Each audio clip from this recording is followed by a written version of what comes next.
Good morning students, नमस्कार, जोहार।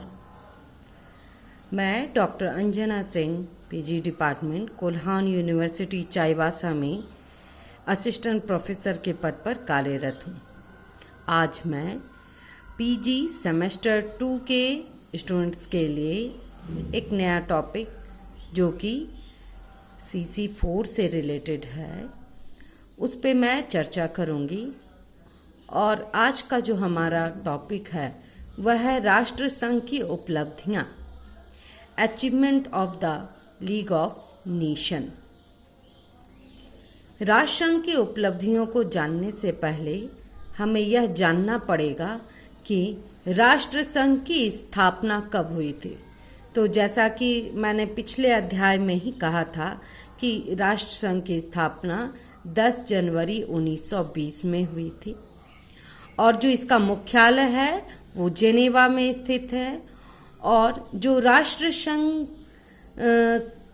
की कार्य प्रणाली है उस कार्य प्रणाली को जिस लैंग्वेज में यूज किया जाता है उस लैंग्वेज में मेन इंग्लिश है, फ्रेंच है और स्पेनिश।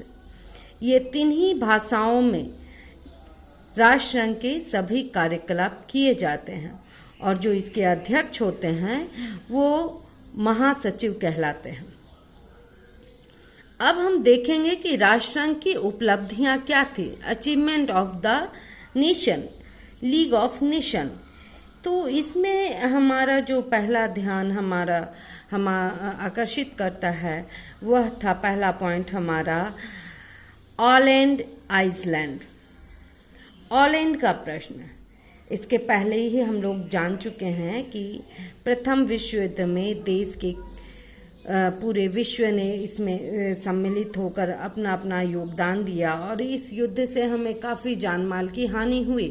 तो और ये केवल जान माल की हानि ही नहीं हुई, सभी राष्ट्र एक दूसरे के प्रदेशों पर अपना हस्तक्षेप भी कर चुके थे, अपना साम्राज्य विस्तार कर दिए थे। तो ऐसे ही में एक ऑलैंड का प्रश्न उठता है।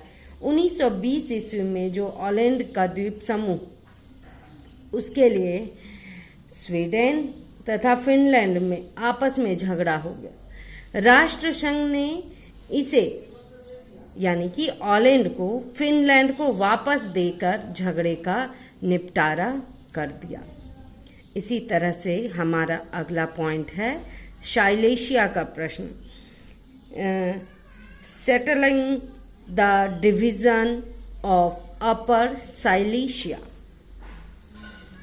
इसके अंतर्गत 1919 ईस्वी में साइलेशिया को लेकर साइलेशिया के प्रश्न पर कई राष्ट्र आपस में मतभेद में उलझे हुए थे। इन राष्ट्रों में जर्मनी, पोलैंड, इंग्लैंड एवं फ्रांस शामिल थे। साइलेशिया पे इन सभी ने अपना वर्चस्व स्थापित करना चाहा। 1922 ईस्वी में राष्ट्र संघ के निर्णय अनुसार साइलेशिया को 2 भागों में बांट दिया गया और इन दोनों भागों को, जिसमें से 1/3 भाग पोलैंड को और 2/3 भाग जर्मनी को दे दिया गया। तो इस निर्णय को बाकी जो सभी पक्ष थे उन सभी ने आपस में स्वीकार कर लिया। हमारा जो तीसरा पॉइंट है वह है बुल्गारिया से रिलेटेड। 1925 ईस्वी में यूनान ने बुल्गारिया पर आक्रमण कर दिया। यहाँ ये देखने की बात है, ये प्रथम विश्व युद्ध के बाद का समय है। इसके बाद भी सारे राष्ट्र आपस में लड़ रहे हैं। तो 1925 में जब बुल्गारिया पर यूनान का आक्रमण हुआ तब बुल्गारिया ने राष्ट्र संघ से अपील की कि भाई आप मुझे सहायता दीजिए, मैं इस असमंजस में हूँ, आप मुझे इससे निकालिए। तब राष्ट्र संघ ने यूनान की सेना को हटाने और जो भी क्षतिपूर्ति हुआ उसे क्षतिपूर्ति करने का आदेश दिया। यूनान ने भी अब आदेश का पालन किया। इस तरह से बुल्गारिया के प्रश्न पर यूनान को प्रतिबंधित करने का प्रयास किया गया और यूनान ने इसे माना भी।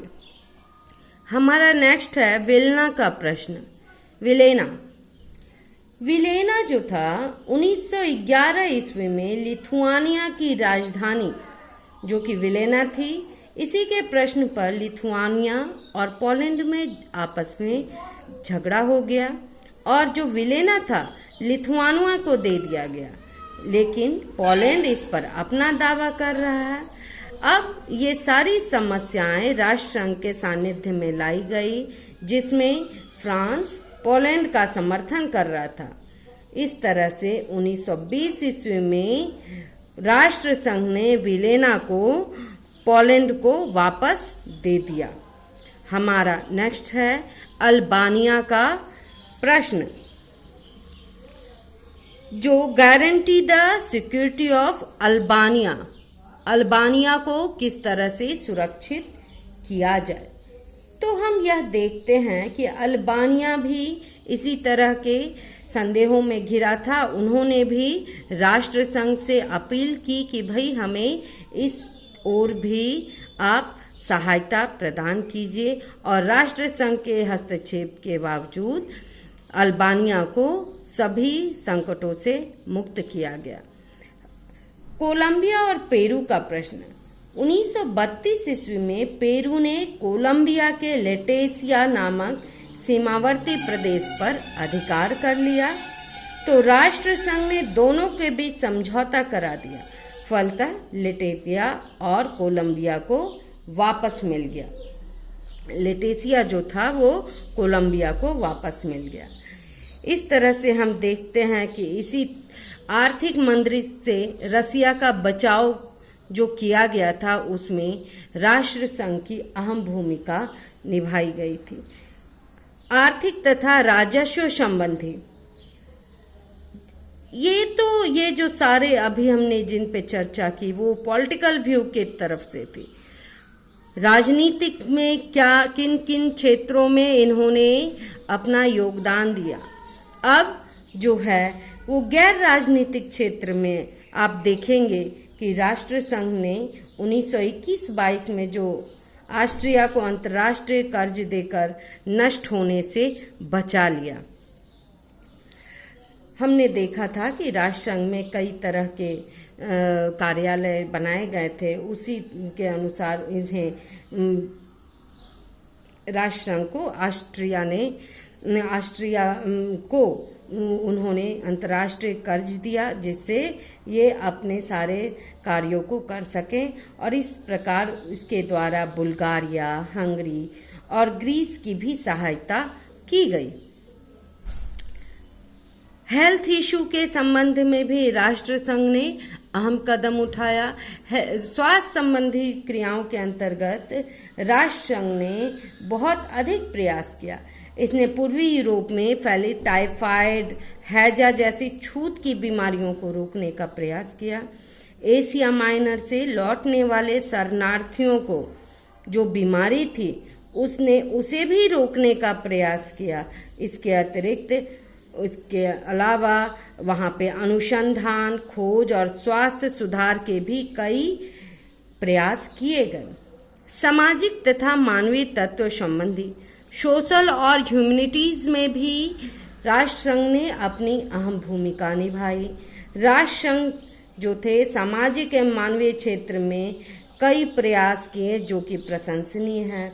इसने लाखों युद्ध बंदियों और शरणार्थियों को वापस उनके देश पहुंचाने में अहम भूमिका निभाई। दास प्रथा, दासों की खरीद बिक्री, स्त्रियों तथा बच्चों को अनैतिक व्यवहार जो किया जा रहा था, नशीली दवाइयाँ जो दी जा रही थी, इन सभी से व्यापार तथा सभी क्षेत्र में इसने ऐसी अनैतिक बातों पर रोक लगाई। इसके अलावा शिशु कल्याण की व्यवस्था की गई, मानवीय मूल्यों पर अधिक बल दिया गया। हमारा जो लास्ट पॉइंट है वह है शरणार्थियों की सहायता। शरणार्थियों की सहायता के अंतर्गत प्रथम विश्व युद्ध के समय जैसा कि हम लोग देख रहे हैं, लाखों लोग जो हैं युद्ध में जो इधर से उधर हो गए, तो रूसी, यूनानी, तुर्की आदि सभी अपने देश से विस्थापित हो गए थे। राष्ट्रसंघ ने इन विस्थापित लोगों को पुनः बसाने की ओर ध्यान दिया और इस तरह से राष्ट्रसंघ के सचिवालय ने संसार के राजनीतिक, आर्थिक, सामाजिक तथा सांस्कृतिक कई प्रकार की महत्वपूर्ण सूचनाएं एकत्र की और उसे सार्वजनिक रूप से प्रकाशित किया। और इस तरह से हम देखते हैं कि राष्ट्रसंघ ने कई महत्वपूर्ण कार्यों को किया। आशा करती हूँ आपको यह अध्याय समझ आया हो। धन्यवाद।